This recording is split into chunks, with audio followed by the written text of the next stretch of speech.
Este pasaje relata la última fase del juicio civil de Jesús.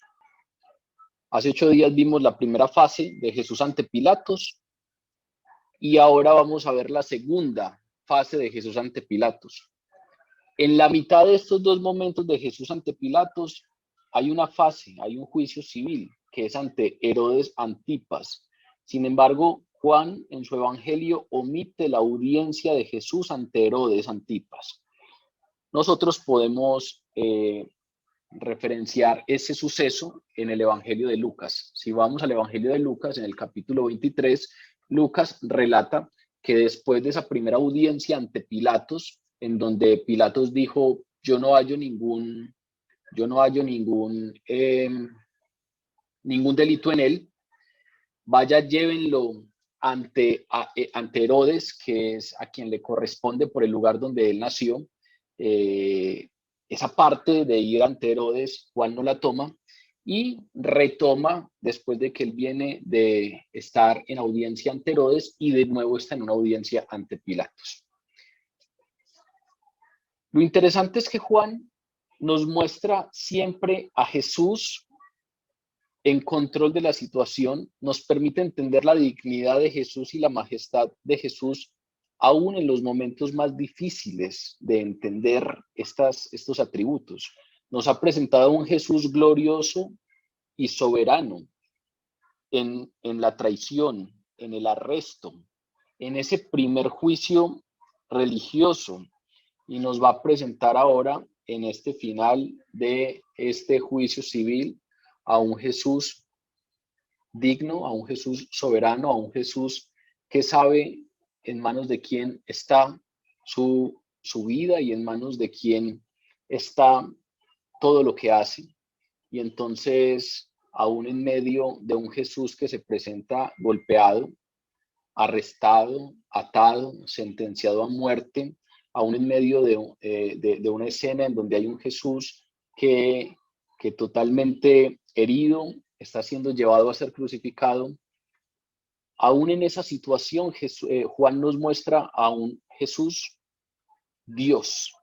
Juan se esmera por mostrarnos que Jesús es Dios, es el Hijo de Dios y está en control de la situación. Y no es una víctima de los acontecimientos, sino que está yendo a cumplir lo que ha sido predeterminado por el Padre para la redención nuestra.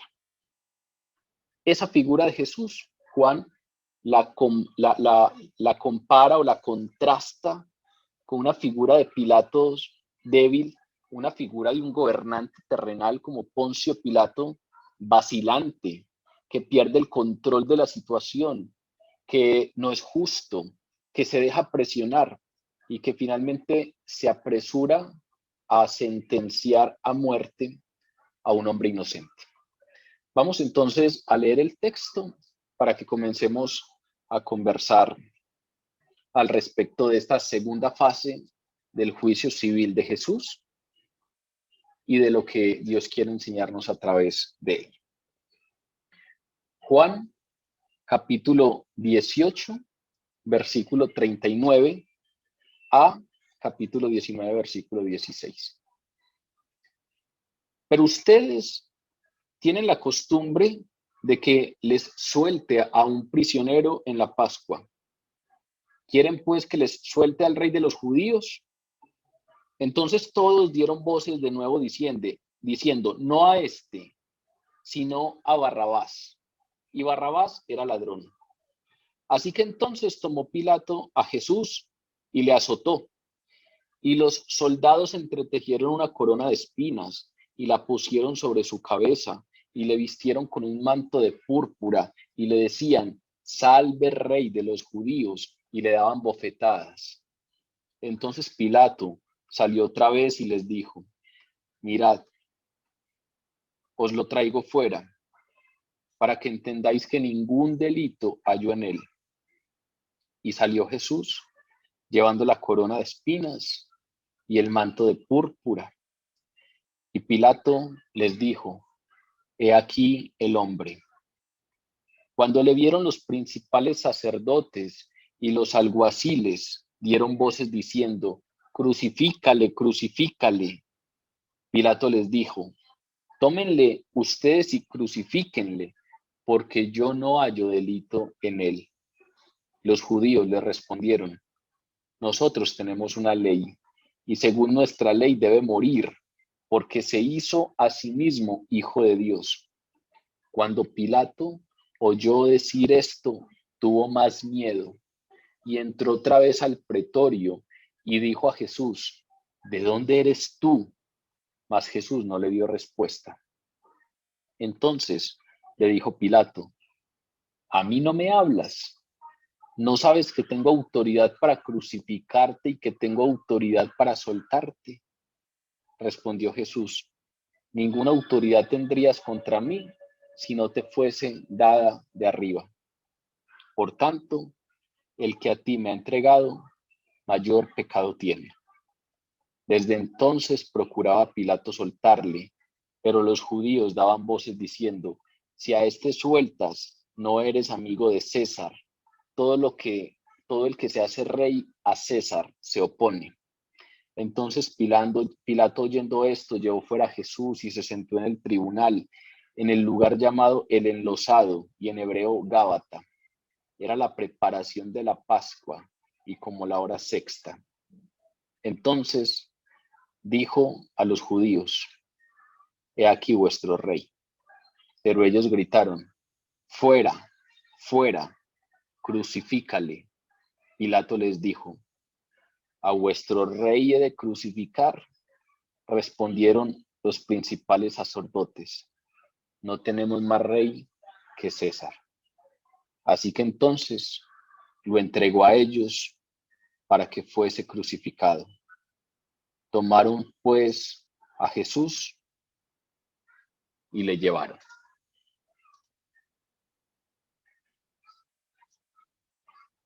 Esta es entonces la segunda fase de este juicio civil de Jesús, la tercera en total, la segunda que muestra Juan, pero ya hablamos que Juan no incluye la audiencia ante Herodes. Jesús va ante Pilato, luego va ante Herodes y luego vuelve ante Pilato.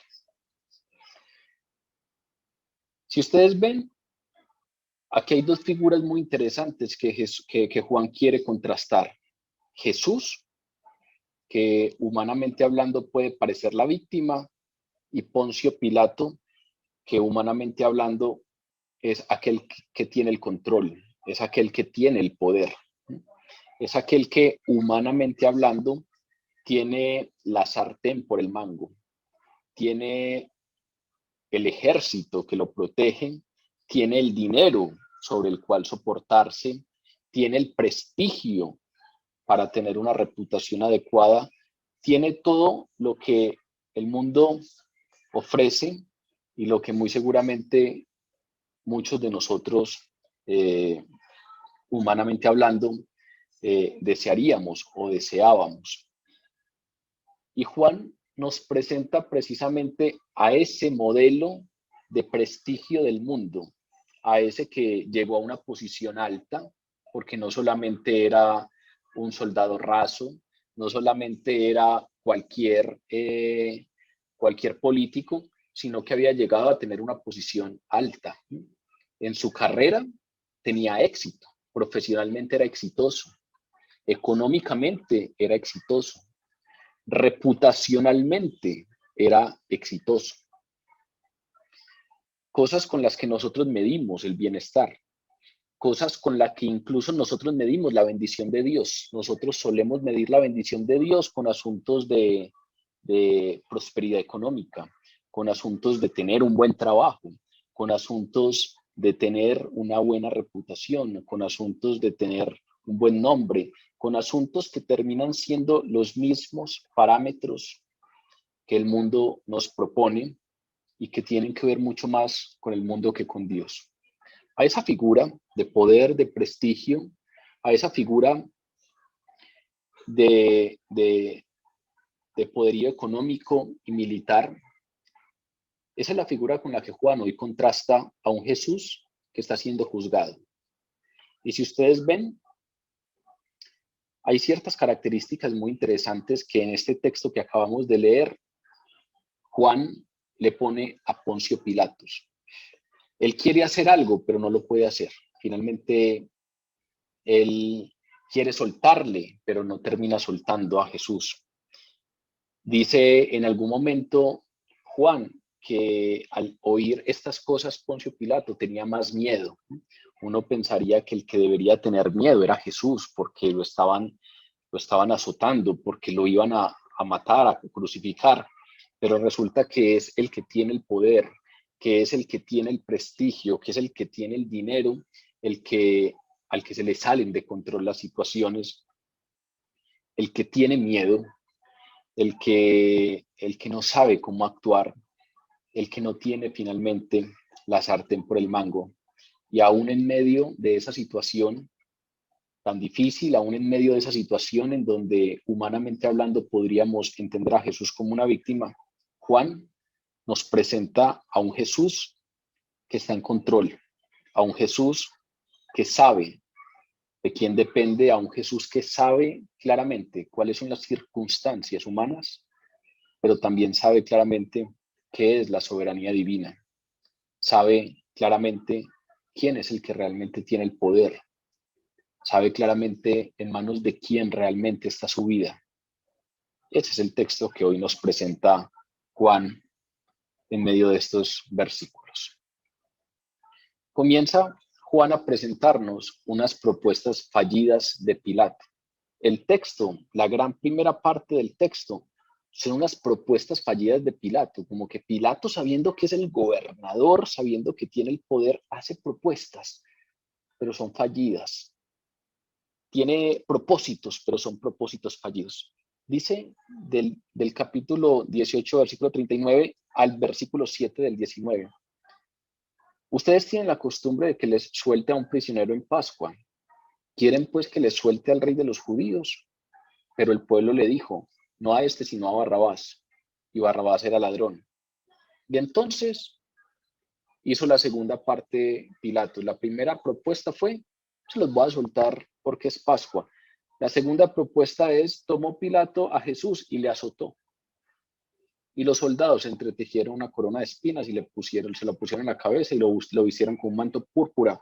Y le decían, salve rey de los judíos, y le daban bofetadas. Y entonces salió Pilato otra vez a decirles, miren, os lo traigo fuera para que entiendan que ningún delito halló en él. Y salió Jesús, llevando la corona de espinas, el manto púrpura, y Pilato les dijo, he aquí el hombre. Y cuando le vieron los principales sacerdotes y los alguaciles, dieron voces diciendo, crucifícale, crucifícale. Y Pilato les dijo, tómenle ustedes y crucifíquenle, porque yo no hallo ningún delito en él. Y los judíos le respondieron, nosotros tenemos una ley y según nuestra ley debe morir, porque se hizo a sí mismo hijo de Dios. Poncio Pilatos, antes de este texto que estamos leyendo, ya había intentado sin éxito librarse del caso. No quería tener nada que ver con este caso. En el texto que estudiamos hace 8 días, en el versículo 31, ya les había dicho a los judíos, tómenle ustedes y júzguenle según su ley. Y los judíos se negaron porque no tenían permitido darle muerte a nadie, porque realmente la intención de los judíos no era cualquier sentencia, era la muerte. Y entonces se negaron a juzgarle ellos porque lo que querían era precisamente la pena capital. Y entonces, ¿qué hizo Pilato cuando no pudo entregarle el caso a los judíos? Intentó transferir el caso a Herodes Antipas, que era el que gobernaba la región de Galilea, de donde Jesús era oriundo. De manera pues que vean los intentos que hace Pilato para librarse del caso. Se puso a escudriñar un poco dónde había nacido y como se dio cuenta que Jesús era Galileo, entonces dijo, no, yo no soy el que debo juzgar acá. La región de Galilea es gobernada por Herodes Antipas, vayan, llévelo allá. Pero Herodes realmente lo único que hizo fue burlarse de Jesús y lo devolvió ante Pilato. No encontró tampoco nada de qué acusarle y simplemente lo devolvió ante Pilato. Esa es la segunda fase del juicio civil que la relata Lucas en el capítulo 23 y que aquí no está contenida, pero la traigo a colación porque es un intento de Pilato de zafarse del asunto. pero tampoco le salió. Herodes le devolvió el caso. Ya había declarado a Jesús inocente. Cuando ustedes revisan el último versículo que leímos hace 8 días, que estudiamos hace 8 días, el versículo 38, Pilato dijo, yo no hallo en él ningún delito. Salió a los judíos y les dijo, yo no hallo en él ningún delito. Ya había declarado a Jesús inocente, ya habían tenido una audiencia, ya lo había interrogado, ya había solicitado las pruebas de por qué los judíos estaban llevando allí a Jesús, todos los pasos de un juicio legal. Y la última parte de un juicio legal es un veredicto, y el veredicto ya había sido dado. Yo no hallo en él ningún delito. Sin embargo, los judíos no iban a cesar en su intento de que Jesús fuese muerto, fuese crucificado, y entonces siguieron insistiendo. Si uno revisa la tradición de la justicia romana, Pilato debió haberlo liberado. Después de que se hace un juicio, después de que se da una audiencia, se presentan pruebas, se hace un interrogatorio y se da un veredicto, ese veredicto debió haberse cumplido. Y si revisamos casos de la tradición de la justicia romana, Jesús debió ahí haber sido liberado. Después de esa primera fase del juicio civil, debió haber sido liberado. Pero resulta que haberlo liberado habría provocado la ira de los líderes judíos y posiblemente se hubiese dado un gran disturbio y posiblemente un disturbio le habría costado la posición de gobernador a Poncio Pilatos. Ahí empezamos a ver un poco la posición de Pilatos. Era un tipo que estaba en el poder, pero es un tipo que ni siquiera podía actuar conforme a lo que realmente sus convicciones le planteaban. Era alguien que era juzgado por sus superiores por mantener el orden, y entonces él hacía lo necesario por mantener el orden. Y si lo justo era liberar a Jesús, pero eso podía provocar un disturbio, entonces él prefería no liberarlo para que el pueblo siguiera calmado y no llegara ningún tipo de noticia negativa ante su superior, y entonces posiblemente su puesto pudiera estar en peligro. Es un hombre que valora por sobre todo su posición y no quiere perderla, las prebendas económicas que le da su posición y no quiere perderlos, su reputación como gobernador y no quiere mancharlo, y entonces actúa conforme a la conveniencia del caso. El haber liberado a Jesús le pudo haber costado su posición como gobernador por un posible disturbio, y entonces prefiere no hacerlo. Y entonces, desesperado, como que sabe que no lo puede liberar, pero al mismo tiempo tampoco ve ninguna razón real para sentenciarlo a muerte. Y entonces, desesperado por liberarse de esa situación, lo había mandado ante Herodes, pero se lo devuelven. Y entonces, sin saber qué hacer, concibe otro plan. Y ese otro plan es que existía la costumbre de que el gobernador de Roma en la provincia, pues liberaba a un prisionero romano en la Pascua. Vean que estamos hablando de prisioneros políticos, es decir, prisioneros que Roma tomaba del pueblo, y entonces el pueblo abogaba por estos prisioneros. Y entonces, en una especie de muestra de buena voluntad, lo que hacía Roma era que en la principal celebración de los judíos, que era la Pascua, su manera de aportar a esa celebración de la Pascua era dejar libre a algún preso que estuviese pues en manos de Roma. Entonces le dijo, con este pretexto en mente, le dijo a la multitud, es Pascua. Hoy celebramos la Pascua, hoy celebran la Pascua porque era una fiesta de los judíos. Quieren entonces que les suelte al rey de los judíos. Y vean que muy seguramente la manera como se estaba expresando Pilatos mostraba ese desdén que tenía contra el pueblo judío y mostraba esa situación compleja en la que lo habían puesto los líderes judíos. Al otorgarle ese título, vuelve a burlarse de los líderes judíos. Quieren que les suelte al rey de los judíos. Ustedes saben que los judíos rechazaban a Jesús como su rey. Precisamente lo estaban llevando hasta el tribunal civil porque Jesús se había declarado rey, se había declarado el Mesías, se había declarado el rey de Israel, el Mesías de Israel.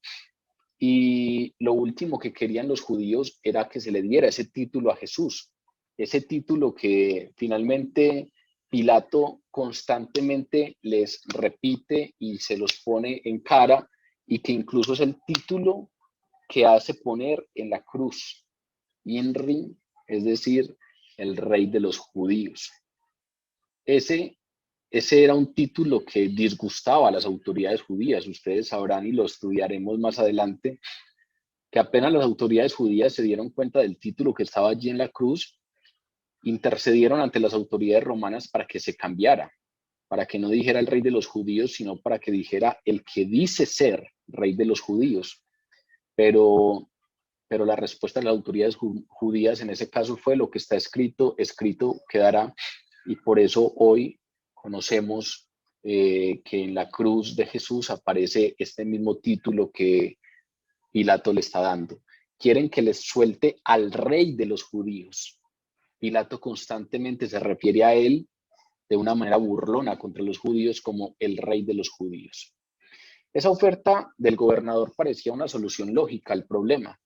Consideraba él que eso no era declararlo inocente, sino que se le podría declarar culpable, pero al mismo tiempo soltarle como gesto de buena voluntad por la Pascua, y que entonces sería la solución adecuada.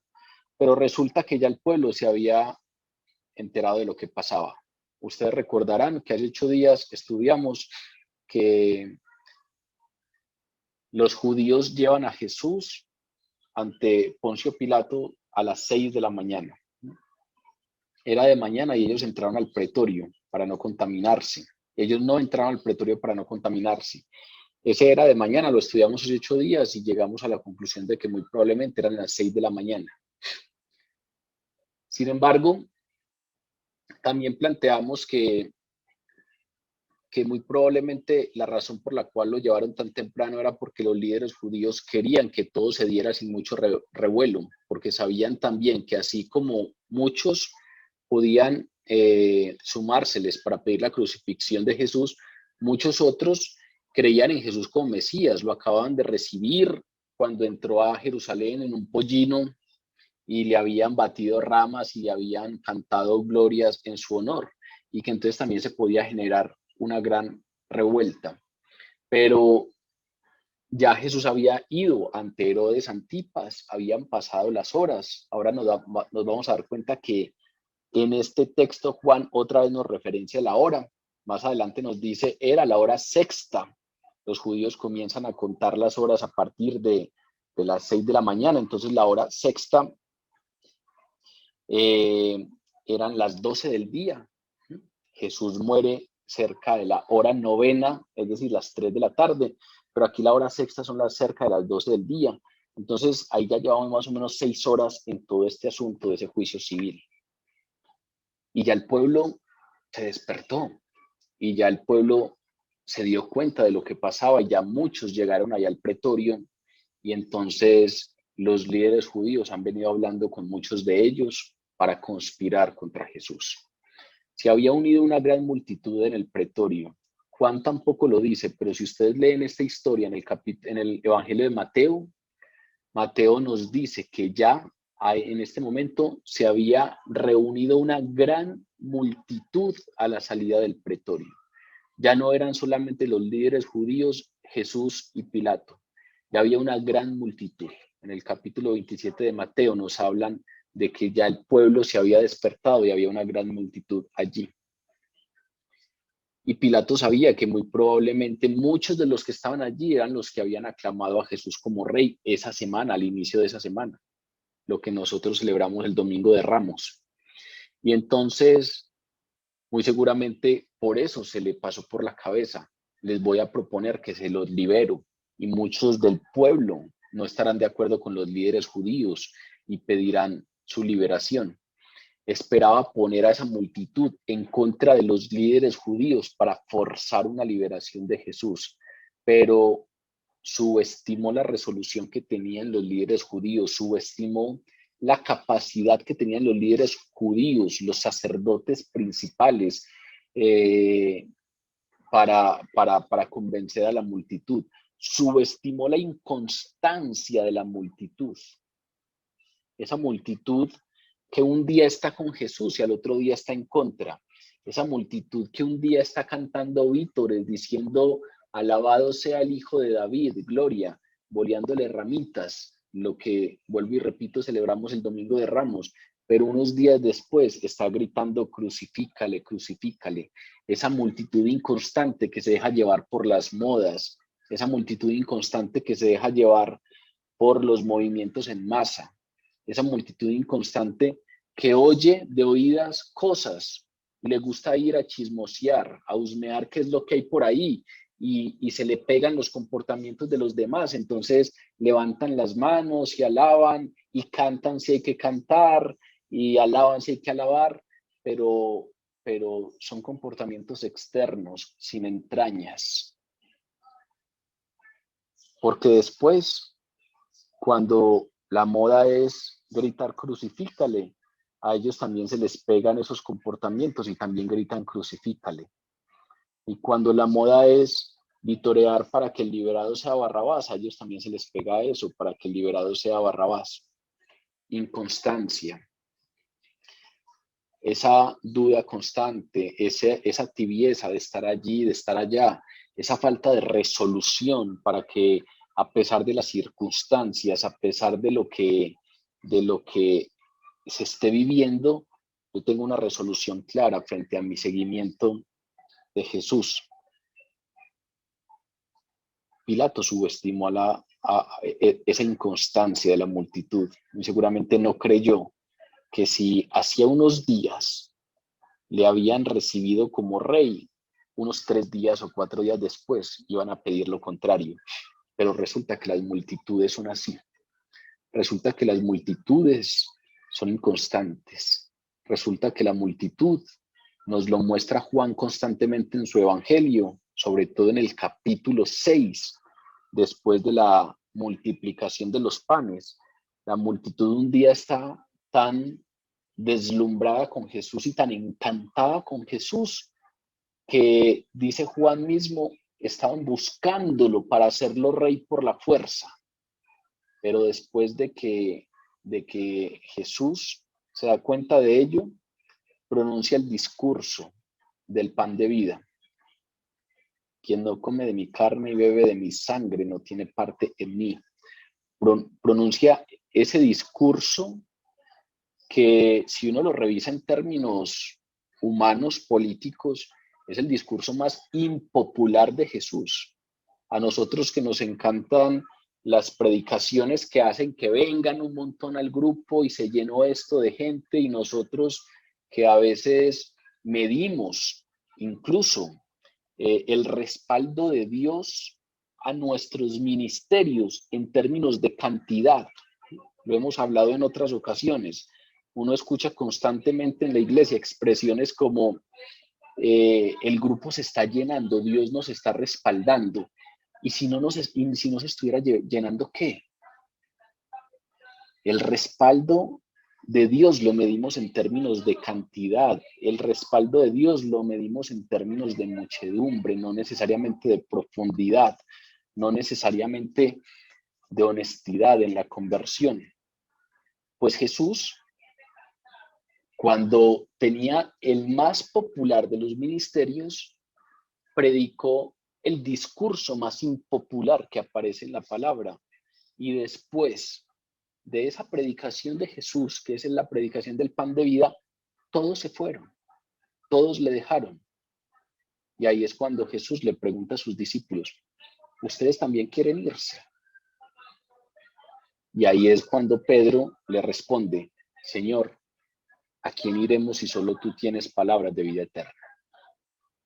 Se quedó solo con sus discípulos porque los demás, que el día anterior estaban tan encantados con él que querían hacerlo rey, ahora se desentusiasmaron, se desilusionaron de Jesús y le dejaron. Esa misma multitud, 3 días antes, lo había recibido en la entrada a Jerusalén, con palmas, con ramas, con alabanzas, gritando que era el Mesías esperado, el Hijo de David. Y Poncio Pilato consideró que entonces, si esa multitud ya estaba fuera del pretorio, iban a hacer lo mismo, iban a clamar a Jesús para que fuera liberado y para que fuese el prisionero que fuese dejado libre por Pascua. Pero no.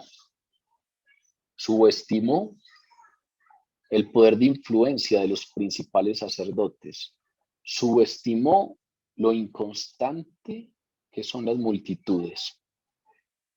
Muy seguramente, ver a un Jesús prisionero, ver a un Jesús impotente, ver a un Jesús que estaba atado, que ya no era el Jesús elocuente que hablaba y todos los que lo escuchaban quedaban encantados por la autoridad, sino que en ese momento estaban viendo allí al frente a un Jesús que estaba atado, que estaba en silencio, que no lo dejaban hablar, que era un prisionero. Y muy seguramente ver a Jesús en ese estado les dejó claro a las multitudes que Jesús no era quien satisfaría las expectativas mesiánicas que ellos tenían. No era el que realmente ellos esperaban. No era el que vendría con poderío, con autoridad militar, con autoridad política y expulsaría a los opresores, al imperio romano, y nos quitaría el yugo de Roma. No era el que ellos esperaban. Porque la multitud tiene puesta su vista en los parámetros de bienestar del mundo. Yo acabo de traer a colación el capítulo 6 de Juan. El punto más popular, de mayor popularidad del ministerio de Jesús, fue cuando multiplicó los panes y los peces.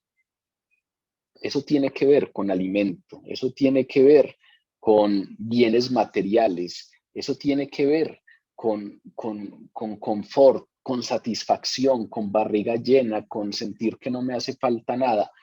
Ese fue el punto más popular del ministerio de Jesús, cuando la gente no necesariamente tenía convicciones en el corazón, sino tenía la barriga llena.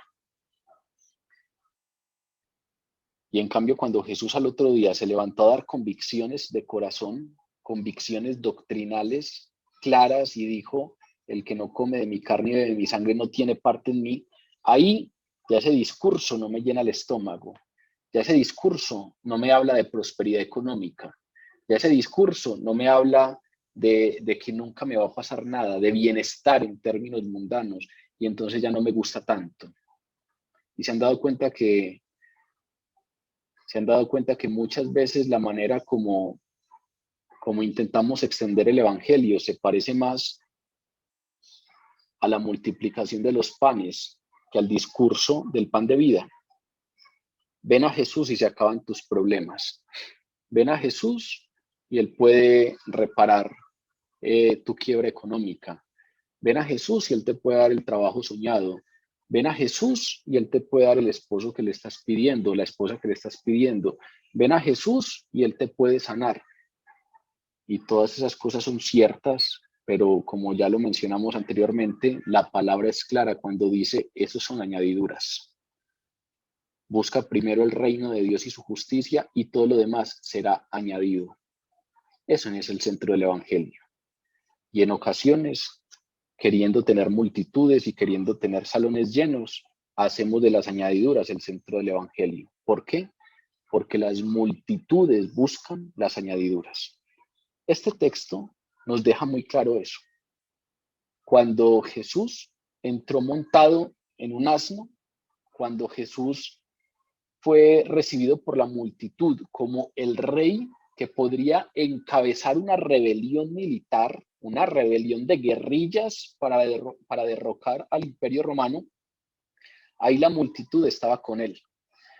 Pero cuando Jesús, en su apariencia, por ser un prisionero, por tener las manos atadas, por estar en silencio, por tener esa apariencia de víctima, ya no les hablaba de prosperidad económica, ya no les hablaba de rebelión militar, ya no les hablaba de poderío militar, ya no les hablaba de quién sería ese caudillo que los llevaría hacia la liberación y pondría en su sitio a los opresores. Ahí esas expectativas mesiánicas ya no están, ya se desilusionan.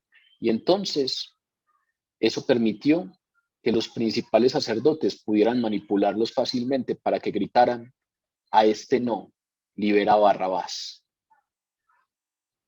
Porque las multitudes, cuando ya no se trata de estómago lleno, de ven y se acabaron tus problemas, entonces prefieren a Barrabás.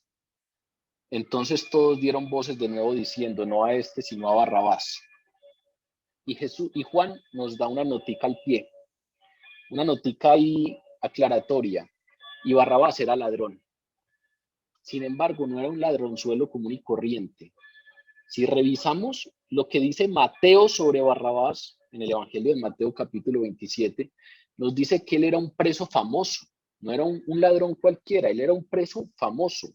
Y si revisamos lo que Marcos y Lucas hablan de Barrabás, nos dicen que él era un asesino y que era un insurgente, es decir, era un rebelde, era alguien que había sido apresado por un crimen político, es decir, era alguien que se había levantado en armas en contra del Imperio Romano.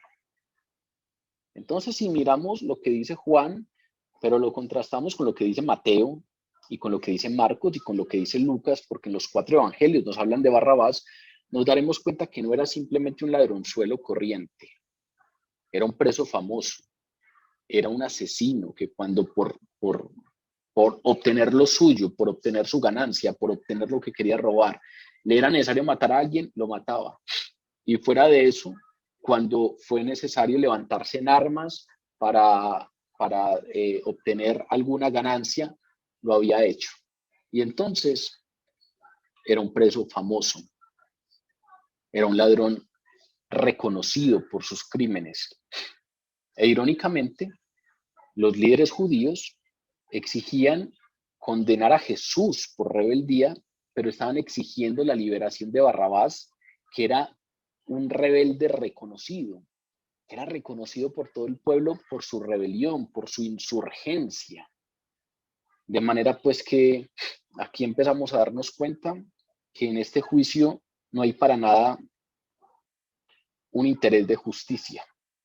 En este juicio no hay para nada un interés de que si hay un crimen, este crimen sea sentenciado adecuadamente o se pague el precio adecuado por ese crimen.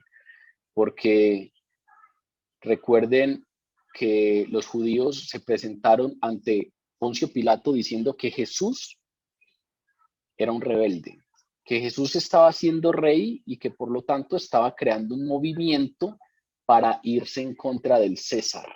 Es decir, fueron con una excusa de es un crimen político de rebelión. Ese fue el único argumento que pudieron presentar ante Pilato y Pilato lo interrogó y dijo: yo no hallo que esto sea verdad, él es inocente. Pero ahora llegamos a un punto en el que estamos comparando a un posible rebelde, Jesús, contra un rebelde reconocido. Todos ya saben que efectivamente Barrabás era un insurgente, todos saben que ha matado, todos saben que era un ladrón reconocido, pero están exigiendo la liberación de Barrabás. No importa entonces el tema de los crímenes políticos, no importa el bienestar de las relaciones entre el pueblo judío y Roma. Lo que importa es a toda costa sentenciar a Jesús. Esa opción de Pilato que le parecía tan buena solución no funcionó y ya Pilato se estaba quedando sin opciones. Entonces le pregunta a la multitud: ¿qué haré pues con Jesús, llamado el Cristo?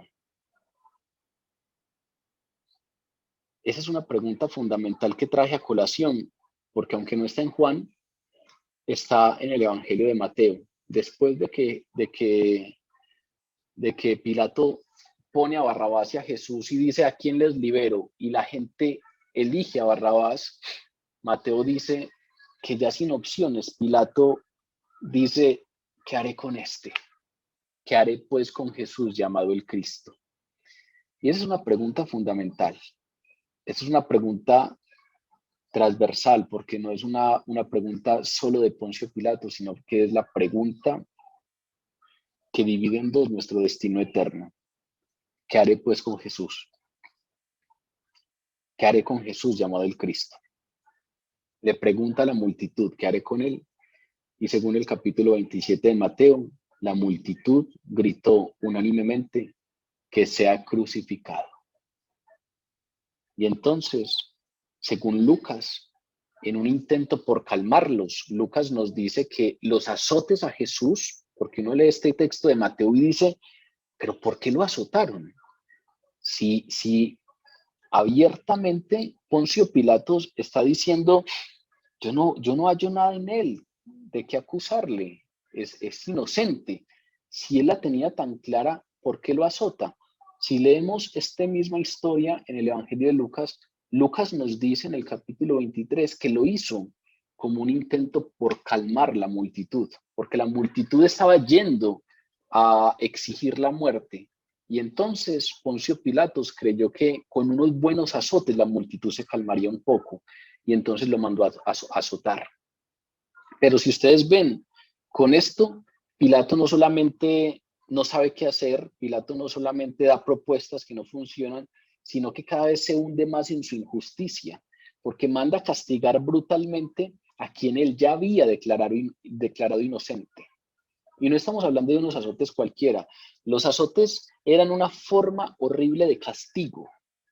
Para, para describírselos un poco, sin el ánimo de ser demasiado gráfico, si uno revisa cuál era la tradición romana de los azotes, desnudaban a la víctima. Los azotes siempre se hacían con la víctima desnuda, totalmente desnuda.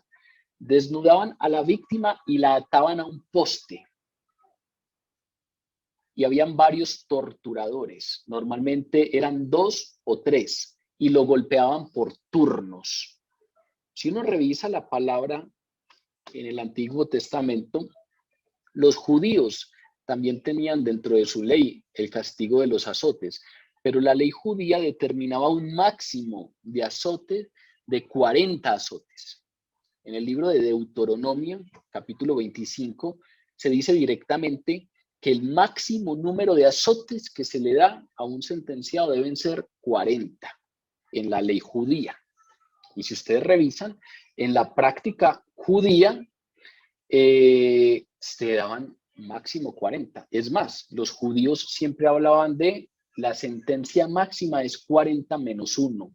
Daban un número máximo de azotes de 39 para no ir a exceder por accidente los 40 y convertirse ellos en infractores de la ley. Por ejemplo, Pablo fue varias veces azotado por los judíos, por las autoridades judías. Si ustedes van, por ejemplo, a la segunda carta de Pablo a los Corintios, en el capítulo 11, él les narra algunos de los castigos y de los momentos difíciles y de las torturas que ha recibido. Y ahí les dice, de los judíos he recibido 5 veces 40 azotes menos 1. Cuando lo lean, ya lo entienden más. Los 40 azotes menos 1 es porque en el Deuteronomio se le exigía que fuesen máximo 40, pero eran los judíos. En las películas que han creado sobre la vida de Jesús, se suelen contar los azotes para no pasar de 40. Resulta que ese asunto de no pasar de 40 era de los judíos, pero recuerden que Jesús aquí está en el juicio civil. Los azotes no se dieron en manos de los judíos, se dieron en manos de los romanos. Y si uno revisa la tradición romana de su legislación y algunas de sus sentencias, ellos no estaban limitados a ese número de los 40. Ellos no estaban obligados a cumplir tales restricciones. De tal manera que eso que nos muestran en las películas de que contaban y llegaban a 39 con Jesús es falso. Normalmente, si revisamos datos históricos de los azotes en manos de judíos, los castigos terminaban solamente en 3 ocasiones. Cuando los torturadores estaban completamente agotados. Imagínense que los torturadores se cansaran de golpear. Cuando el alguacil a cargo decidiera parar por alguna razón, por ejemplo, porque iba a ser sentenciado a muerte y no podía dejarlo morir ahí. O, como solía suceder, si uno revisa algunos otros casos de azote, lo que solía suceder era que solo se paraba cuando la víctima moría. ¿Y por qué moría? Porque resulta que el látigo del que estamos hablando, con el que se azotaban, era un látigo que estaba hecho de un mango de madera. Y a ese mango de madera se le ajustaban varias correas de cuero.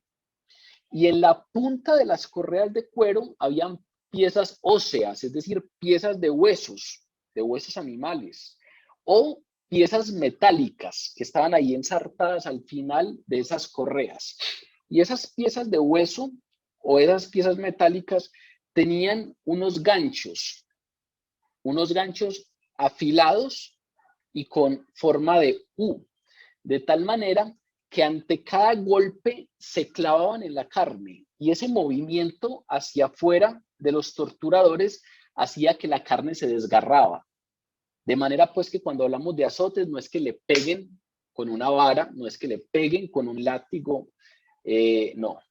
El ser azotado significa que se clavan esas piezas óseas o metálicas en la carne y luego el torturador hace el movimiento hacia afuera y desgarra la carne.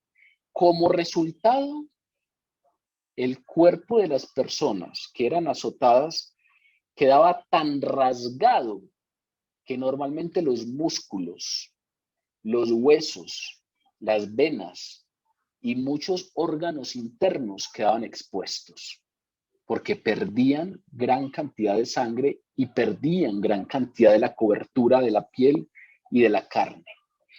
Era un castigo tan horrible que los ciudadanos romanos estaban exentos de él. Si un ciudadano romano cometía un delito, tenía que ser castigado, pero el asunto de los azotes era tan horrible que ningún ciudadano romano podía ser azotado. Esa era una de las ventajas que Roma le daba a sus ciudadanos. Sin importar lo que haga, no será azotado. Era un castigo exclusivo para aquellos pueblos que eran conquistados por el imperio, pero que no tenían ciudadanía romana. Y Pilato estaba esperando que el trato brutal que se le estaba dando a Jesús con esos azotes, pues dejara tranquilos, satisficiera un poco esa sed de sangre que tenía la multitud, que tenían los líderes judíos. Lo azotaron y no contentos con esto que les menciono que son los azotes, nos dice el texto que los soldados romanos entretejieron una corona de espinas y se la pusieron en la cabeza. Se la clavaron en la cabeza. Esto no solamente aumentando obviamente la tortura, sino ya generando un asunto burlesco. No era solamente un asunto de un castigo físico, era un asunto de una burla total a Jesús. Le entretejieron una corona de espinas y se la pusieron en la cabeza para imitar la corona que llevaba el César, la máxima autoridad de Roma. Si tú tan poca cosa eres rey, pues esta es su corona. Y lo mismo hicieron con el manto de púrpura, que quizás era muy seguramente era la capa de algún soldado, y se la pusieron para imitar los ropajes reales. De manera pues que aquí vemos una escena total de tortura, pero al mismo tiempo de desvirtuación de lo que es Jesús, de desfigurar todo lo que él vino a proponer, de burlarse de él. ¿Qué haré con Jesús el Cristo? Pues aquí nos narran un trato total de burla, de rechazo, de desprestigio, un trato, un trato total de irreverencia frente a él. Porque precisamente si revisamos otros evangelios, ese trato burlón continuó. Mateo, por ejemplo, nos dice que no solamente fue una corona de espinas y un manto púrpura, sino que Mateo nos dice que para caricaturizarlo, para hacer la caricatura de un rey, eh, le pusieron un cetro en la mano, una vara en su mano derecha, como haciendo alusión al cetro de un soberano. Y Mateo nos dice en su evangelio que los soldados hincaban la rodilla delante de él y le decían, salve rey de los judíos, burlonamente. Y después Mateo nos dice que le escupieron la cara y que le quitaron la caña que le habían puesto como cetro y que le golpeaban la cabeza con esa caña. Todo eso son los azotes. Todo eso es ese trato que se le pasó por la cabeza a Pilato, ya perdiendo el control, ya sin saber qué hacer, se le pasó por la cabeza que azotarlo era una manera de calmar a la multitud. Y entonces, mientras esto pasaba, Pilato salió otra vez del pretorio. Y ese salir otra vez del pretorio implica que estaba mirando con aprobación lo que pasaba allá adentro.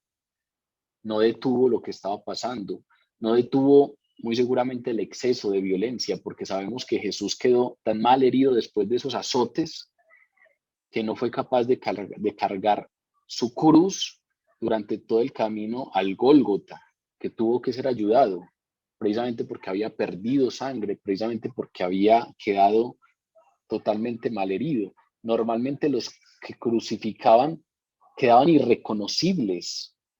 Si uno revisa narraciones históricas de las personas que eran crucificadas en aquella época, quedaban irreconocibles, sus órganos internos quedaban afuera, estaban desnudos, sus rostros quedaban totalmente irreconocibles. Y Pilato sale del pretorio y les dice, miren, se los traigo afuera para que entiendan que ningún delito hallo en él.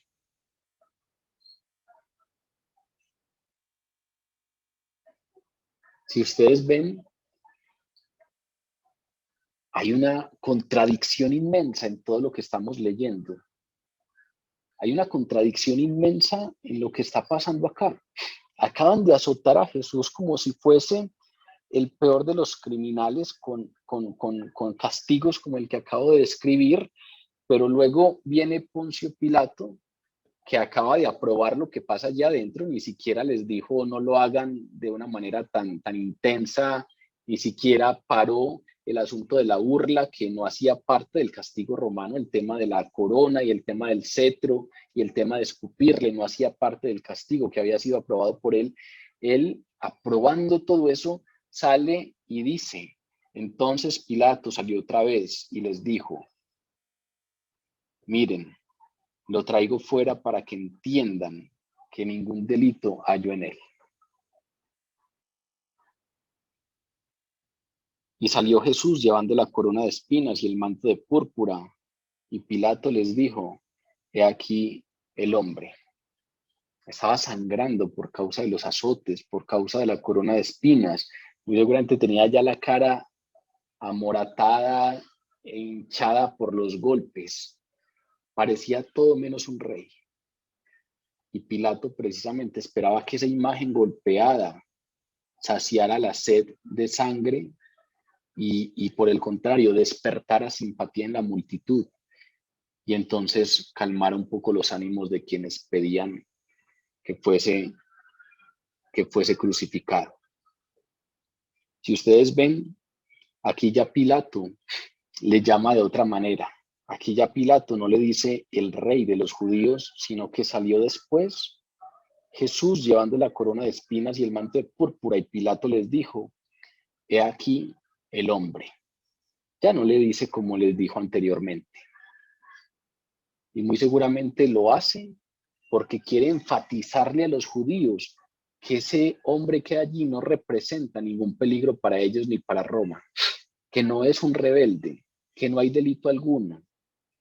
Pero una vez más, Pilato juzgó mal la profundidad del desprecio que tenían las autoridades judías por Jesús. Y ver a Jesús así, amorotado y con el cuerpo sangrando, en vez de calmar su sed de sangre, estimuló ese apetito de sangre. Y entonces cuando le vieron, los sacerdotes y los alguaciles dieron voces diciendo, crucifícale. Lo vieron en ese estado y en vez de ya aplacarse un poco, nos dice el versículo 6, cuando le vieron los principales sacerdotes y los alguaciles dieron voces diciendo, crucifícale, crucifícale. Y entonces Pilato, otra vez Juan vuelve a Pilato, queriendo librarse. Había intentado mandarlo a Herodes, había intentado dejarlo libre por la costumbre de liberar a un prisionero en Pascua, había intentado entonces azotarlo y traerlo a la multitud para que verlo así aporreado los calmara un poco. Ya no sabe qué hacer, pero sigue queriendo librarse del caso. Y entonces Pilato les dijo, tómenle ustedes y crucifíquenle, porque yo no hallo delito en él. Con recurrencia, a pesar de que lo castiga sabiendo que es inocente, con recurrencia Pilato sigue reiterando su veredicto. Yo no hallo delito en él. Como el cordero de Pascua, que es volteado y examinado durante 3 días y constantemente entonces habría que decir, no encuentro mancha en él, no encuentro ningún imperfecto, ninguna imperfección. Solo el que estuviera sin mancha alguna podía ser Cordero Pascual. Aquí Jesús es interrogado una y otra vez. Tiene fases de juicio religioso, tiene fases de juicio civil y constantemente nos encontramos con el veredicto del examinador. Yo no hallo delito en él. Si ustedes ven, otra declaración sin lógica alguna, otra declaración totalmente contradictoria. Tómenle ustedes y crucifíquenle, porque yo no hallo delito en él. Literalmente les estaba diciendo, tomen a este hombre y crucifíquenlo, porque yo no lo encuentro culpable. Él era el gobernador, y si no lo encuentra culpable, pues debió antes exigir que su veredicto se cumpliera. Pero como tenía rabo de paja, como tenía cola que le pisen, como si no accedía a las peticiones de los líderes judíos, se le podía formar una revuelta. Y como muy seguramente ya se le había formado alguna revuelta, porque no hacía bien su trabajo, porque no era un buen gobernante, y entonces le tocaba acceder a las peticiones de los demás para conservar su puesto. Y entonces termina haciendo declaraciones ilógicas como esta. Tómenle ustedes y crucifíquenlo porque yo no lo encuentro culpable. Tómenlo ustedes y mátenlo porque yo lo encuentro inocente. Eso es lo que está diciendo. Y eso finalmente es lo que pasó. Fue crucificado a pesar de que pasó por 3 fases de juicio religioso y por 3 fases de juicio civil, y en ninguna de las instancias se le comprobó delito alguno. En todas las instancias el veredicto era claro. No hay delito en él. No hay mancha alguna. No hay imperfección alguna. En este caso, el desespero de Pilato estaba llegando a tal punto que estaba entregando, estaba concediendo el derecho romano de la pena capital. Desde hace 8 días hemos venido estudiando que a Caifás le tocó enviar a Jesús ante Poncio Pilatos porque los judíos no tenían permiso para la pena capital, para ejecutar una pena capital. La pena capital solo estaba en manos de Roma y era una de las prerrogativas que los romanos más celosamente guardaban. Nadie puede sentenciar a nadie a muerte, eso es nuestro. Les damos libertades de culto, les damos libertades para que ustedes juzguen y ordenen sus comunidades conforme a sus leyes, pero en nuestro territorio nadie sentencia a otro a muerte si no somos nosotros. La pena capital está en manos de Roma. Era una de las prerrogativas que los romanos más celosamente guardaban. Pilato está perdiendo el control de tal manera que está concediendo el derecho del castigo capital. Tómenle ustedes y crucifíquenle, porque yo no hallo delito en él.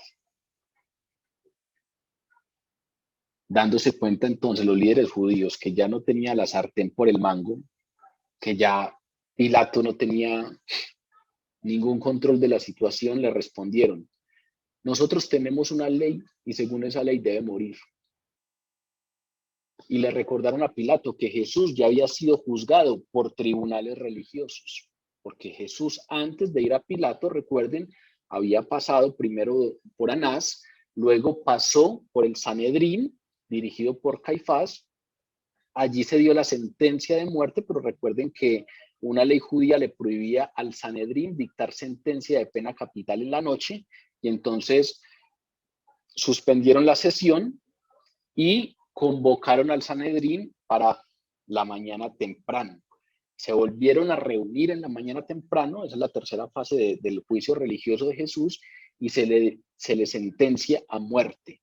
Pero como ellos no pueden ejecutarla, lo mandan delante de Poncio Pilato para que sea sentenciado a muerte. Pero ante Poncio Pilato no lo llevan con un juicio religioso, no lo llevan con un delito religioso, sino que dicen: este tipo es un rebelde que se está levantando contra el César y entonces es un delincuente político, hay que matarlo. Poncio Pilato lo revisa por todas partes y no encuentra que eso sea verdad. Ahora ya los romanos se dan cuenta que Poncio Pilato está tan perdido, que Pilato ha perdido tanto el control que ya no les interesa esconder cuál era la razón por la que se estaban juzgando. De aquí hacia atrás, camuflaban esa intención religiosa con un tema político. Ahora, abiertamente dicen: nosotros tenemos una ley. Es decir, él no está infringiendo ninguna ley romana. Él no se está levantando contra el César. Él no está haciendo nada en contra de las leyes romanas. Él está infringiendo una de nuestras leyes. Nosotros tenemos una ley y según esa ley debe morir. Ya es tal la presión que ejercen contra Pilato. Y Pilato es tan poco el poder que tiene de la situación, el control que tiene de la situación, que ya los judíos toman ellos la sartén por el mango y les dicen: usted lo tiene que sentenciar, y lo tiene que sentenciar porque infringió una de nuestras leyes. Nosotros ya le juzgamos y le hallamos culpable. No necesitamos que usted sea un juez. Necesitamos que usted dicte una sentencia. No necesitamos que usted me interrogue a nadie ni nos dé su concepto. Necesitamos que usted dicte una sentencia. Nosotros ya le juzgamos y le hallamos culpable, merecedor de muerte. Dicte la sentencia. Es lo único que usted tiene que hacer. Sin ningún tipo de autoridad, sin ningún tipo de influencia, sin ningún tipo de nos interesa su punto de vista, nos interesa la justicia con la que usted gobierna, ¿no? A nosotros no nos interesa nada de eso. Dicte la sentencia, que es lo único que usted puede hacer en este caso. Si ustedes revisan, hubo una genialidad en la forma de ocupación romana. Roma fue un imperio que se extendió de una manera impresionante y una de sus estrategias más geniales fue que concedieron autonomía en asuntos civiles a las naciones conquistadas. Los gobernadores romanos mantenían el control, pero las autoridades locales conservaban las leyes locales. Y entonces, mientras no hubiera un conflicto fuerte que fuera prioritario para Roma, Roma dejaba que ellos trabajaban allí, se manejaran como pudieran, exceptuando la pena capital. Aquí los judíos ya se toman la sartén por el mango y le dicen a Pilato, le exigen a Pilato, reconozca nuestros derechos legales, reconozca que nosotros como nación conquistada tenemos autonomía en asuntos civiles y por lo tanto nosotros ya le juzgamos y por lo tanto usted dé la sentencia. Vean todo lo que hay detrás de esa expresión. Nosotros tenemos una ley y según nuestra ley debe morir.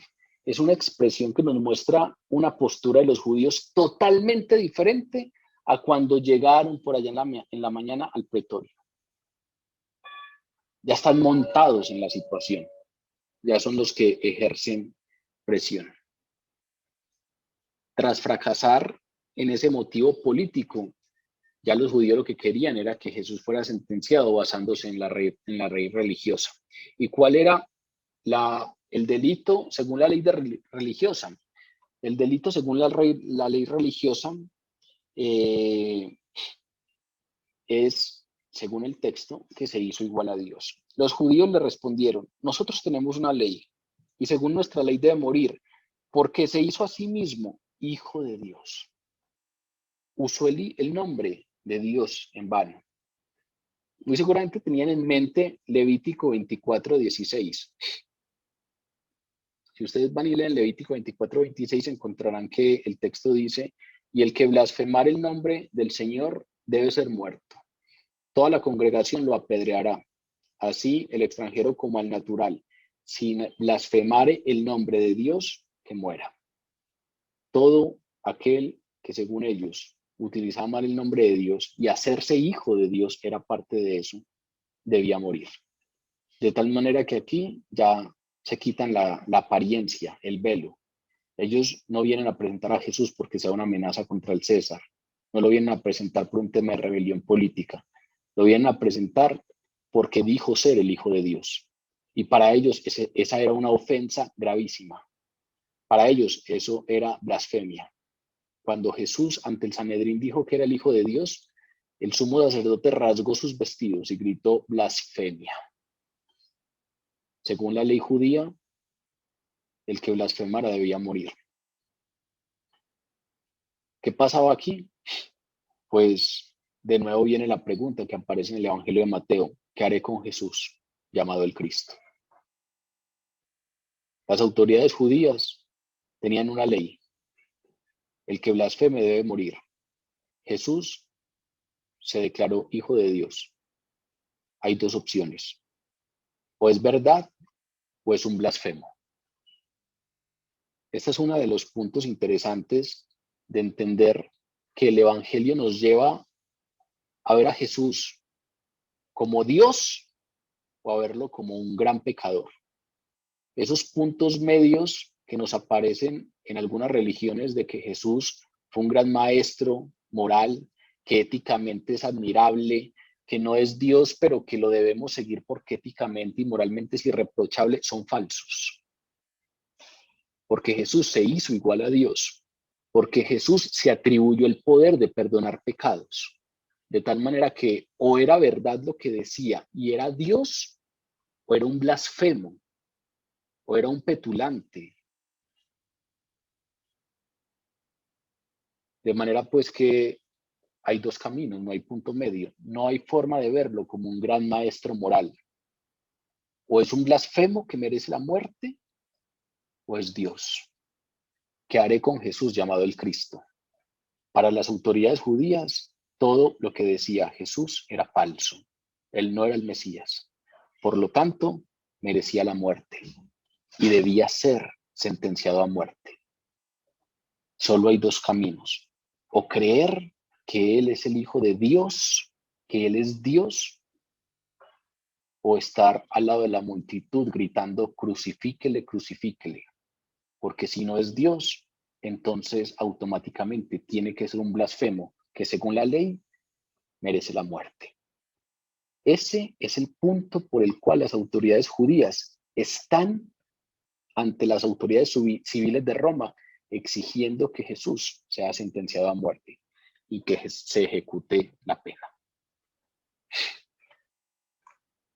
Continúa el texto diciéndonos: cuando Pilato oyó decir esto, tuvo más miedo y entró otra vez en el pretorio y dijo a Jesús: ¿de dónde eres tú?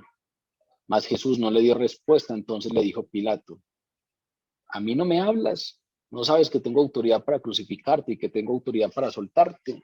Respondió Jesús: ninguna autoridad tendrías contra mí si no te fuere dada de arriba. Por tanto, el que a ti me ha entregado mayor pecado tiene. Desde entonces procuraba Pilato soltarle, pero los judíos daban voces diciendo: si a este sueltas, no eres amigo del César, y todo el que se hace rey a César se opone. Esta segunda parte de este texto, la primera parte, como que Juan nos muestra propuestas y propuestas de Pilato y nada le sale. En esta segunda parte hay un asunto fundamental, y es que nos presenta un Pilato con miedo, con pánico. A medida que la situación avanzaba, a medida que la situación se deterioraba, el miedo de Pilato incrementaba. Recuerden cómo empezamos. Era el que, según los parámetros del mundo, tenía la sartén por el mango. Era el del prestigio político, era el del puesto de autoridad, era el del esplendor económico. Según los parámetros del mundo, era el que estaba en la situación envidiable.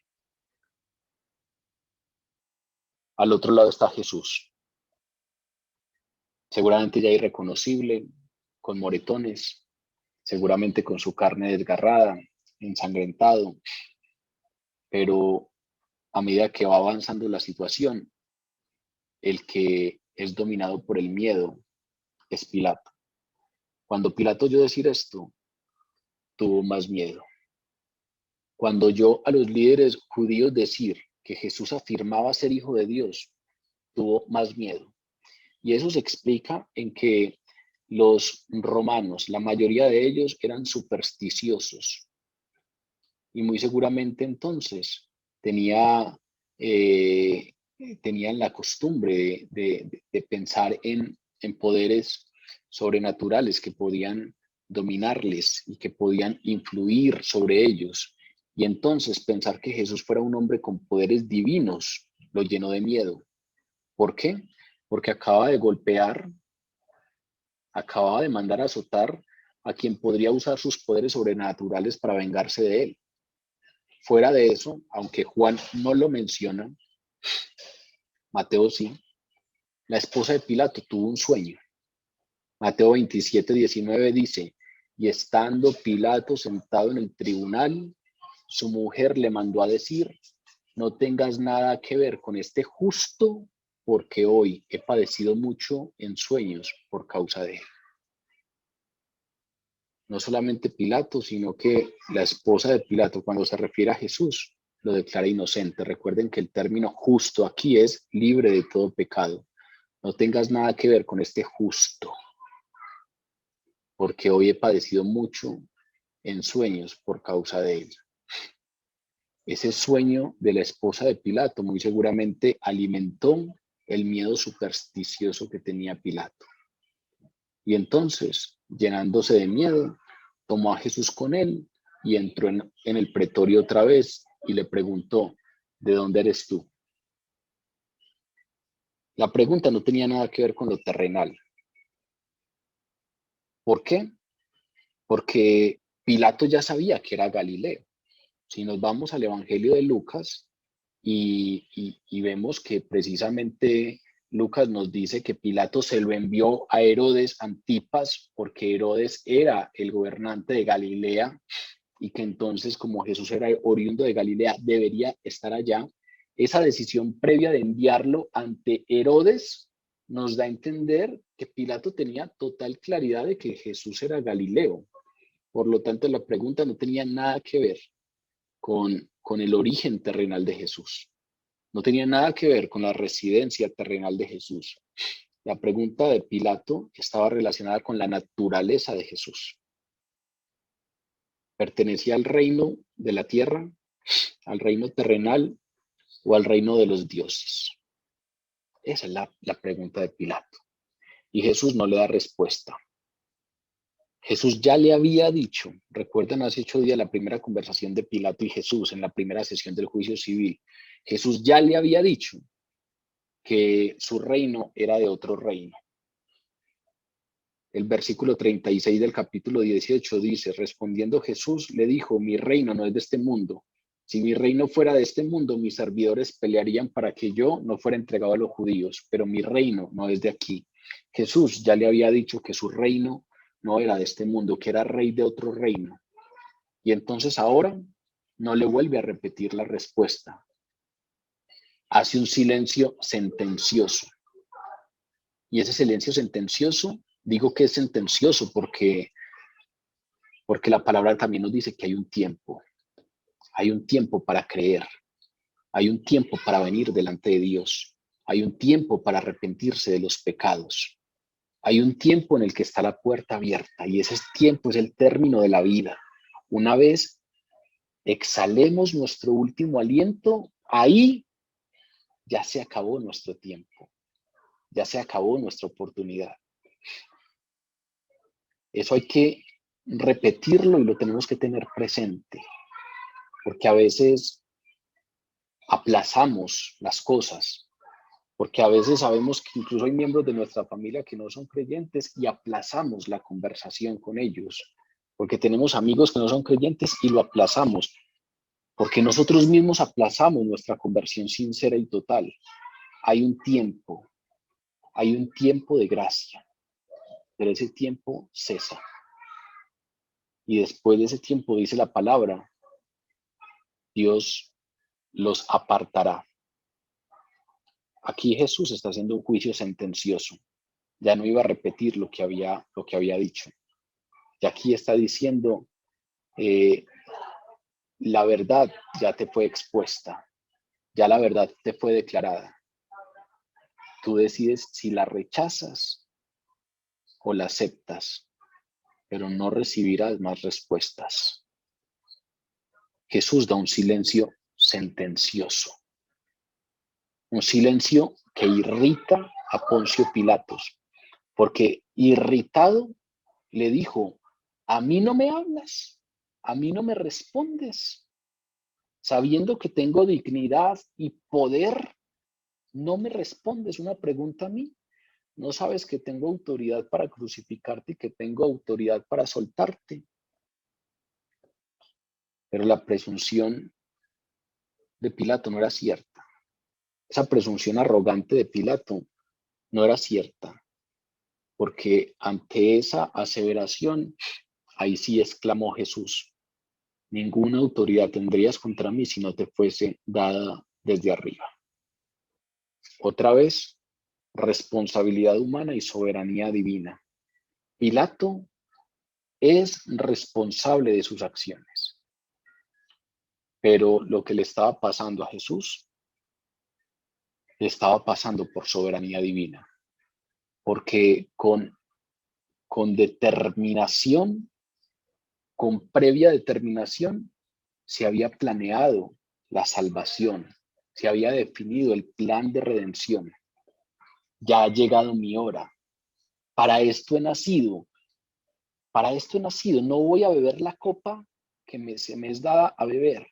Todas las declaraciones de Jesús muestran que la redención no es un asunto fortuito, es un plan. Y Jesús está ahí siendo azotado y va a ser crucificado porque hay un plan divino de salvación.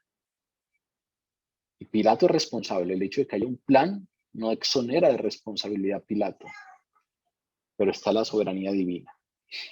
Otra vez, el Evangelio y la palabra constantemente nos pone esos dos elementos en conversación: responsabilidad humana y soberanía divina. Usted es responsable de sus acciones, pero no tiene ningún control final sobre los sucesos que tienen que ver con mi vida. Nada de lo que ocurre, Ni siquiera la muerte de Jesús está fuera de la soberanía de Dios.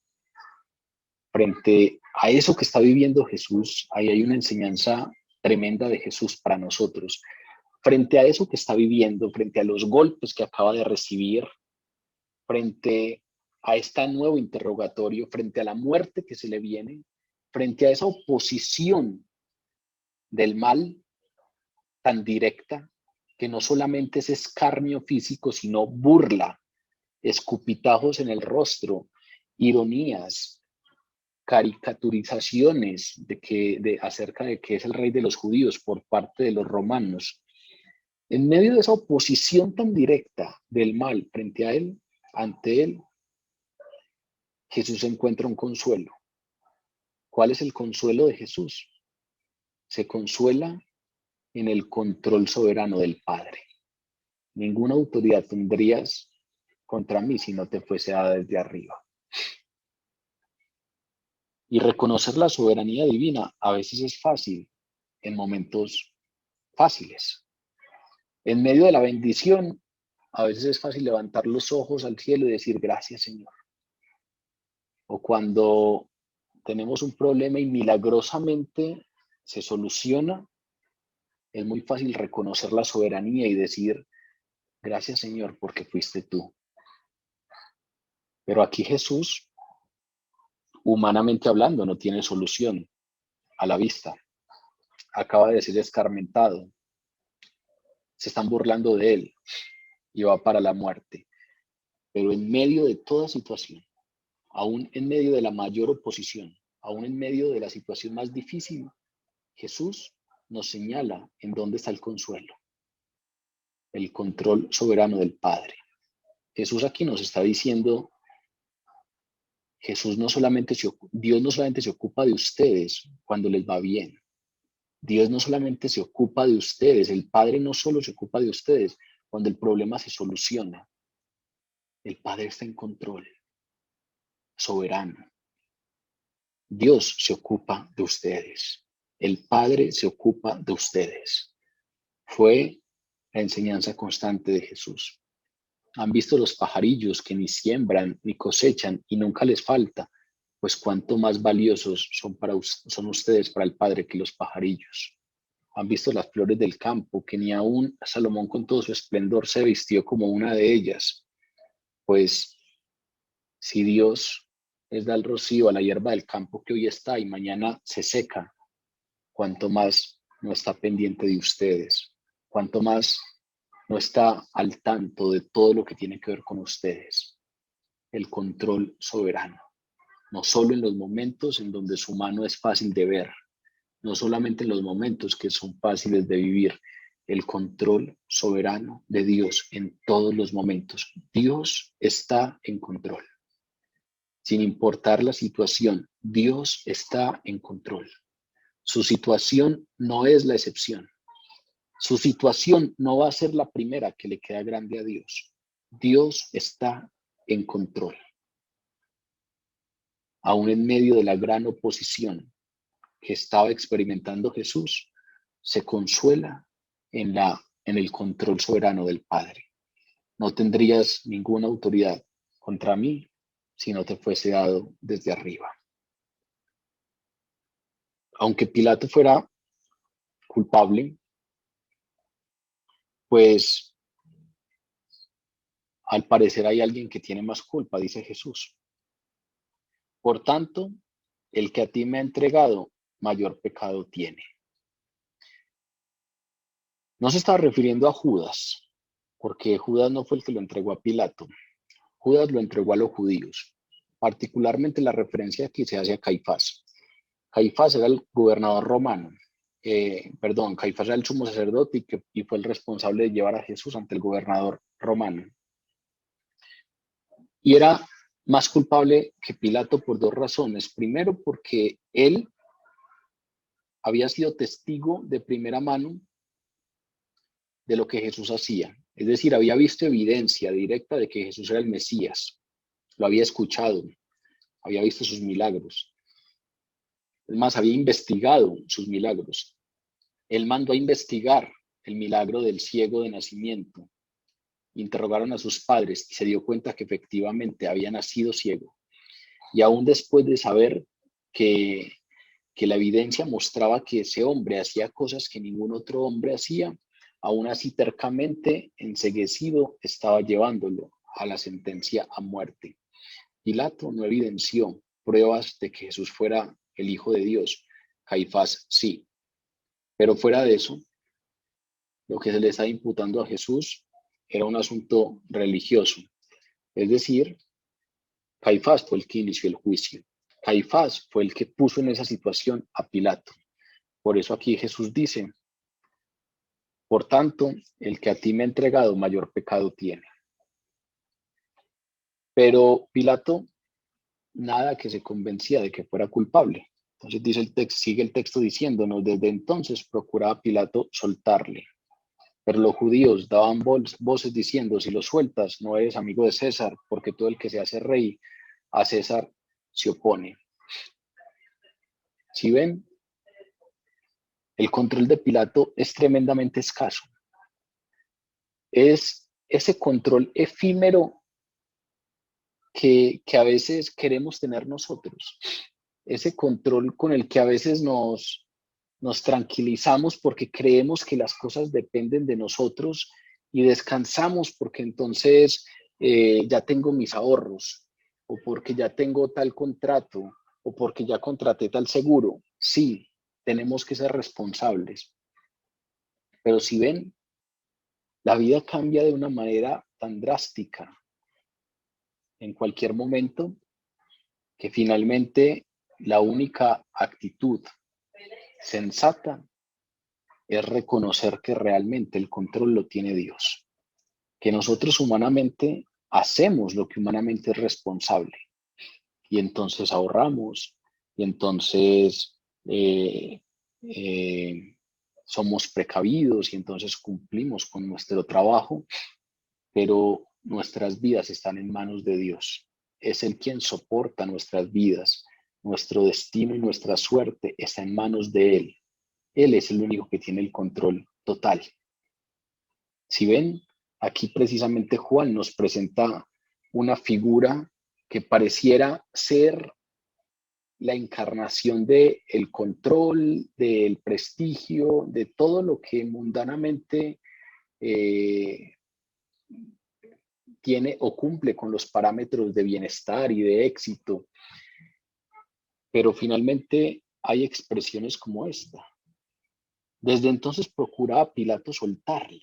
Un gobernador procuraba soltarle, pero no era capaz. Es decir, su influencia no servía para nada. Su criterio no servía para nada. Su intención no servía para nada. Su decisión, su determinación no servía para nada. No tenía el control.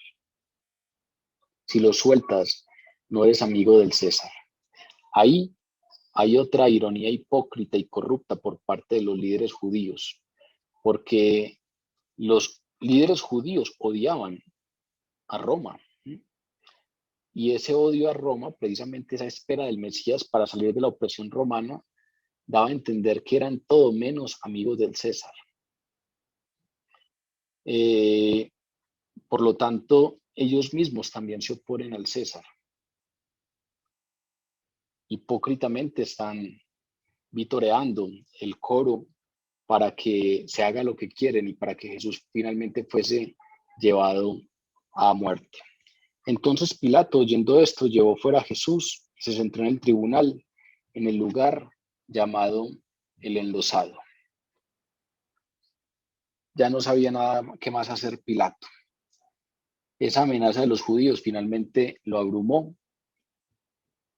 Ese tema de que si no lo mandas a muerte no eres amigo del César, lo desestabilizó totalmente, porque él sabía que si lo acusaban de no ser amigo de César, que si lo acusaban de no haber hecho algo para proteger el Imperio Romano y el orden del Imperio Romano, iba a perder precisamente pues su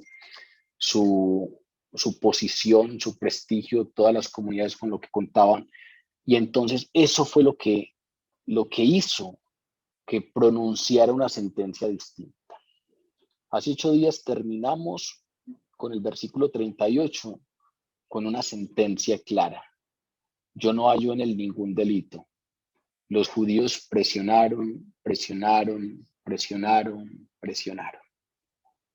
La última presión fue: si no le crucificas, no eres amigo de César. Y esa última presión hizo que Pilato cediera ante los deseos de los judíos y pronunciara otra sentencia. Ya no la sentencia a la que él había llegado después de examinar. Después de examinar a Jesús, la sentencia fue: yo no hallo en él ningún delito. Pero perdió tanto el control, la situación se salió tanto de las manos, que terminó pronunciando la sentencia que le exigían pronunciar. Y entonces, el final de este texto, los últimos 3 versículos, nos hablan de ese pronunciamiento final. Pilato, oyendo esto, llevó fuera a Jesús y se sentó en el tribunal, en el lugar llamado el Enlosado, y en hebreo Gábata.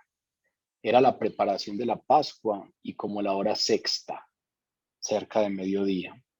Entonces dijo a los judíos: he aquí vuestro rey. Pero ellos gritaron: fuera, fuera, crucifícale. Y Pilato les dijo: a vuestro rey de crucificar. Respondieron los principales sacerdotes: no tenemos más rey que César. Así que entonces lo entregó a ellos para que fuese crucificado. Y tomaron pues a Jesús y le llevaron. Se va para este lugar llamado el Enlosado para dictar una sentencia formal sobre Jesús. Se sentó en el tribunal. Irónicamente, Pilato ahí estaba juzgando al que algún día lo juzgará por la eternidad. Ese es el momento supremo al cual apunta la historia de la redención. Había llegado Jesús, estaba ante un tribunal civil que tenía poder para sentenciarlo a muerte e iba a ser juzgado y sentenciado a morir, conforme al plan divino de salvación. Ese es un momento tan central en el Evangelio que Juan cuidadosamente arma la escena. Nos dice detalles que nos suele dar. Nos dice: era la preparación de la Pascua. Era como la hora sexta, como para que podamos entender el contexto. La gente se preparaba para la Pascua, ya estaba llegando el mediodía. La Pascua se solía comer entre las 3 y las 6 de la tarde. Y ahí es donde se va a sentenciar a muerte a Jesús. Pilato presenta a Jesús ante la multitud y hace un último comentario sarcástico: he aquí vuestro rey, como una forma final de burlarse de ellos. Y ellos entonces gritaron: fuera, fuera, crucifícale. Ellos exigían la crucifixión y Pilato lo único que hizo fue preguntar: a vuestro rey de crucificar. Y la hipocresía de los líderes religiosos era tan grande que lo único que dijeron fue: no tenemos más rey que César, cosa que era con doble intención, pero irónicamente era verdadera. Porque aquí volvemos al centro del Evangelio. El Evangelio nos dice: Jesús no es un maestro moral, Jesús es Dios y el Rey del universo. Es un blasfemo. Irónicamente, esta expresión de doble intención que dan los líderes judíos diciendo: nosotros no tenemos más rey que César, es real, es la verdad. Era una declaración verdadera, porque una vez rechazado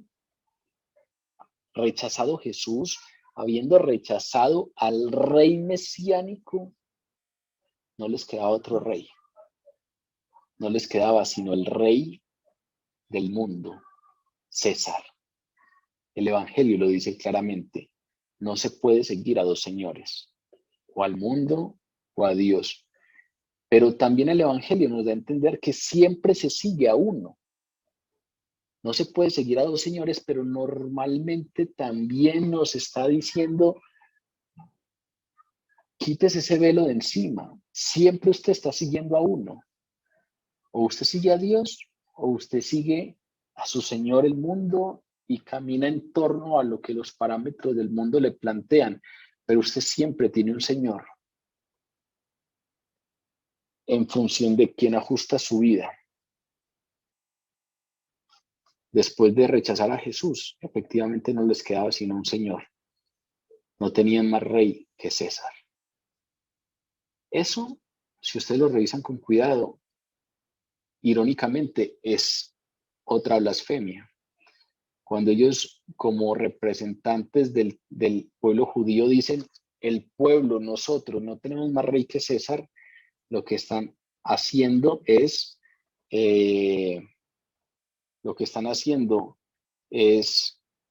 difuminar la verdad de que el único rey de Israel, entendido como el pueblo elegido en ese momento, difuminaron la verdad de que el único rey era Dios. Es decir, para quedar bien terminaron cometiendo aquello por lo que estaban sentenciando a Jesús, blasfemia. Ya las opciones se habían agotado. Pilato reconoció la derrota y entregó a Jesús en manos de los judíos para que fuese crucificado. Ese asunto de entregarlo en manos de los judíos no quiere decir que los judíos asumieron la custodia física de Jesús, no, porque los soldados romanos siguieron custodiando a Jesús y fueron los soldados romanos quienes lo crucificaron. Cuando Pilato dice, entonces, o cuando el texto dice, entonces lo entregó a ellos para que fuese crucificado y tomaron pues a Jesús y le llevaron. Esto lo que quiere decir es que Pilato entregó a Jesús a la voluntad de los judíos. Esto lo que está diciendo es, este tribunal no encuentra ningún delito, pero ante la presión, hagan ustedes lo que quieran. Entregarlo no implica custodia física, sino que implica que Jesús sería sentenciado en función de la voluntad de los judíos, no en función de lo que se había encontrado después de examinarlo cuidadosamente. Jesús fue examinado cuidadosamente y fue hallado inocente. Pero ante la presión de los judíos, les dice Pilato, tómenlo pues y crucifíquenlo.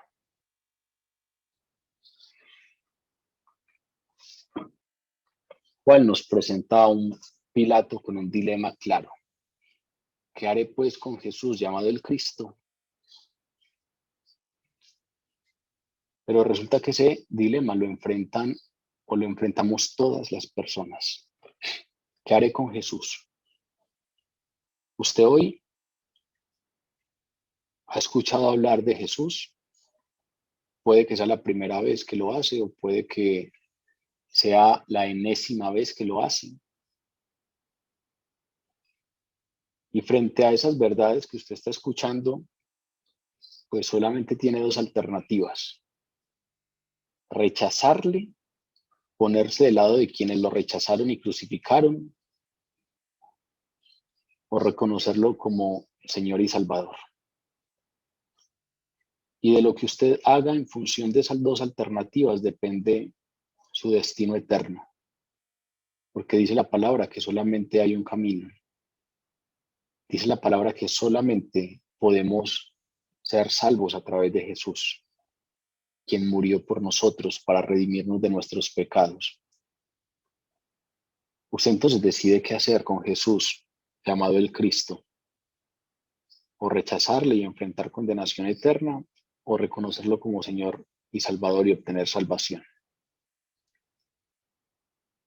Este texto nos da a entender algo muy claro y es, Pilato intentó inútilmente evadir el asunto. Eso nos habla algo de los terrenos medios. Este es un asunto que no se puede evadir. Este es un asunto con el que no se puede ser indiferente.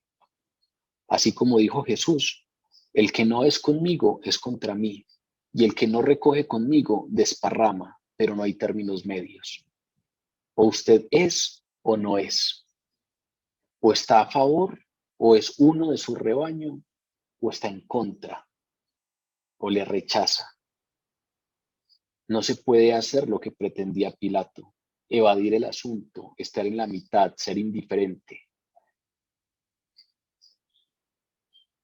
Finalmente, la historia nos muestra que el orgullo y el miedo llevaron a Pilato a su caída.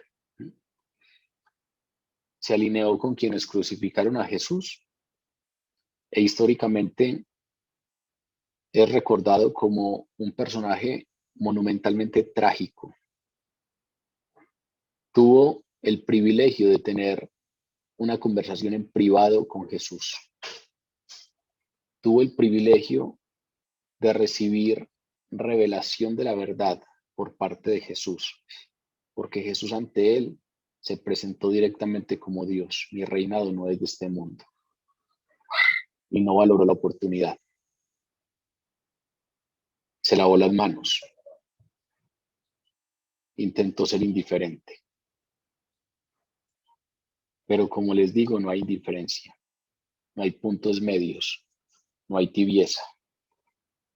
Dice el Apocalipsis en la carta a las iglesias: a los tibios los vomitaré de mi boca.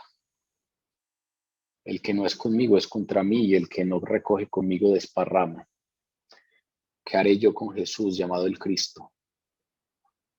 ¿Qué hará usted con Jesús, llamado el Cristo? ¿Intentará seguir en términos medios? ¿Intentará seguir aplacando un poco la conciencia con algunas acciones específicas, pero sin dejar que finalmente Él sea el que gobierne totalmente su vida? ¿Jesús es rey o se le rechaza como blasfemo? Jesús no es un consejero, no es un maestro moral, es Dios, y mi vida tiene que estar rendida a sus pies, o se le rechaza por blasfemo.